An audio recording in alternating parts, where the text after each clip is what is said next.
नमस्कार मित्रों, आप कैसे हो? अच्छे होंगे। गरुड़ पुराण 18 महापुराणों का एक गरुड़ पुराण, एक साथ ही यह भी विष्णु संप्रदाय भगवान विष्णु जी ने गरुड़ को बताया है, जिसमें पाप, पुण्य, कर्म, नरक, स्वर्ग, पुनर्जन्म और मृत्यु के बाद की स्थिति के बारे में विस्तार पूर्वक भगवान ने गरुड़ को बताया है। इसके साथ ही गरुड़ पुराण में भगवान विष्णु अपने प्रिय गरुड़ को यह भी बताते हैं कि जीवन में नीतियों के बारे में हमें क्या करना चाहिए, कैसे हमें सफलतापूर्वक धन अर्जित करना चाहिए, क्या क्या कार्य करने चाहिए जिससे हमारा जीवन स्वावलंबी बने और हम जीवन की इस नैया को तरीके से पार लगा लें।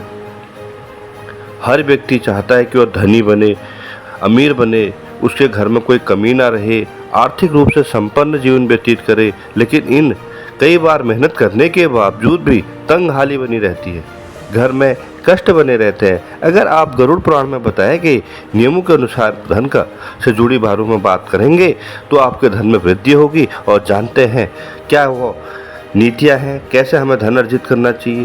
पहला, दान पुण्य। व्यक्ति को समय समय पर अपने सामर्थ्य अनुसार दान करते रहना चाहिए, लोगों की मदद करते रहनी चाहिए। गरुड़ पुराण में यह भी बताया गया है कि व्यक्ति अपनी कमाई का एक हिस्सा जरूर दान करे। ऐसा करने से घर में धन वृद्धि होती है। वहीं अगर कोई दान नहीं करता तो उसे धन हानि का सामना करना पड़ता है। इसलिए अपने जो आप पैसे लाते हैं, तनख्वाह लाते हैं, कमाई लेके आते हैं, उसमें से एक अंश भगवान के बताए गए मार्गों पर चलकर उन गरीब लोगों को दान जरूर करें। खर्च करना भी जरूरी है। गरुड़ पुराण के अनुसार धन को संचय करना जितना जरूरी है, धन आप जितना जमा करेंगे उतना आपको खर्च भी करना जरूरी है। धन खर्च करने से धन में वृद्धि होती है। व्यक्ति को अनावश्यक रूप से धन जमा करके नहीं रखना चाहिए। कभी भी एक्स्ट्रा धन, ज़्यादा धन अपने घर में ना रखें, उससे घर में अशांति भी हो सकती है और परिवार में सुख सुविधाओं में नुकसान हो सकता है। इसलिए अपने और अपने परिवार की ज़रूरत और सुख सुविधाओं के लिए धन जरूर खर्च करें, जिससे जीवन में प्रगति के लिए बहुत ज़रूरी है। अपने कमाए हुए धन को अपने और अपने परिवार के लिए खर्च जरूर करें। धोखा देने से बचें। आप धोखा देने से बचें। गरुड़ पुराण में कहा गया है कि व्यक्ति को कभी भी धन संपत्ति पर घमंड नहीं करना चाहिए। आप करोड़पति हैं, आपके पास बहुत पैसा है, तो आप घमंड कभी भी ना करें। आपका घमंड पल भर में ऐसा होगा कि चूर चूर हो जाएगा और आपके पास कुछ भी नहीं बचेगा। गरुड़ पुराण में कहा है कि जो व्यक्ति घमंड करता है उसका घमंड जो है पल भर में ही साफ हो जाता है। इसलिए धन आपको कमाना है, धन की वृद्धि करनी है, विष्णु भगवान के बताए गए मार्गों पर चलना है, तो जीवन को आपको आगे बढ़ाना है। धन वह चीज़ है जिससे हम सारी वस्तुएं खरीद सकते हैं, मगर भगवान कहते हैं कि धन से आप वस्तुएं खरीद सकते हैं, लोग खरीद सकते हैं, मगर मेरे को नहीं खरीद सकते, क्योंकि मैं देख रहा हूं आप क्या कर रहे हैं। धन से हम सुख संपत्ति, सुख सुविधा सब कुछ खरीद सकते हैं, मगर धन से हम वह नहीं खरीद सकते जो हमें खरीदना चाहिए। धन से हमें वही खरीदना चाहिए जो हमें खरीदना चाहिए। हम यह ना कर बैठें कि मैं तो सारे जग का स्वामी हूँ, मेरे पास तो धन बहुत है, मेरे पास तो कोठी है, मेरे पास तो बंगला है। यह सब आपके किसी काम का नहीं है। यह किराए का घर है आपका। भगवान कहते हैं यह आपका किराए का घर है। आप जो घमंड कर रहे हो, आपके घमंड को पल भर में घमंड आपका समाप्त हो जाएगा और आप रोड पर आ जाएंगे। इसलिए अपने कमाई का एक अंश उन गरीब परिवारों को जरूर दें, जिससे उनका घर का भी चूल्हा जले। आपके यह कोठी, यह बंगले, यह कारें, यह धन सब यहीं रह जाता है। खाली हाथ आए थे, खाली हाथ चले जाना होता है। तो किस प्रकार का घमंड आप करते हो? क्या है आपके अंदर? क्या आप लेके जाओगे? क्या करा तुमने? जो कमाया यही दिया, जो नहीं कमाया वो भी यही दिया। क्या तुम्हारे साथ जाएगा? कुछ नहीं जाएगा। तुम्हारे पुण्य कर्म, तुमने जो कर्म अच्छे करे हैं वही कर्म आपके साथ जाएंगे। तुलसी पूजन। गरुड़ पुराण में तुलसी पूजन को बड़ा महत्व दिया गया है। गरुड़ पुराण में तुलसी को बहुत ऊंची संज्ञा दी गई है। तुलसी तो संज्ञा योग्य है ही है। उनके पत्तों से लेकर, उनकी सुगंधित खुशबू से लेकर, उनकी पूजा से लेकर, उनके हर प्रकार से गुण से लेकर तुलसी को पूजा जाता है। व्यक्ति को नियमित रूप से तुलसी का पूजन करना चाहिए।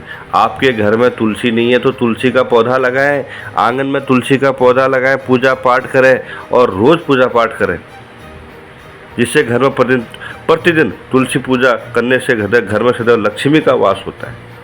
माँ लक्ष्मी प्रसन्न होती है और घर में आपके सीधा प्रवेश कर जाती है।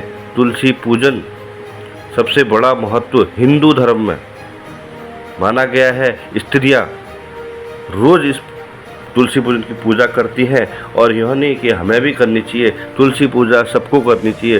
तुलसी पूजनीय मानी गई है और आंगन की शोभा देती है, बिगर तुलसी के कुछ भी नहीं। भगवान का वरदान है तुलसी को, जो भी आपको पूजेगा उसका पूजन हमें भी आएगा। तो तुलसी का पूजन बिल्कुल भी व्यर्थ न जाने दें। तुलसी पूजने से साक्षात विष्णु भगवान घर पर आते हैं, माँ लक्ष्मी घर पर वास करती है।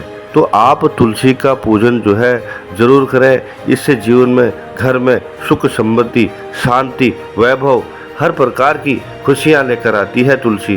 तो तुलसी को जल सुबह आप नहाते हैं, नहाने के बाद अपना सेवनित होकर सुबह 1 लोटा जल तुलसी को जरूर चढ़ाएं।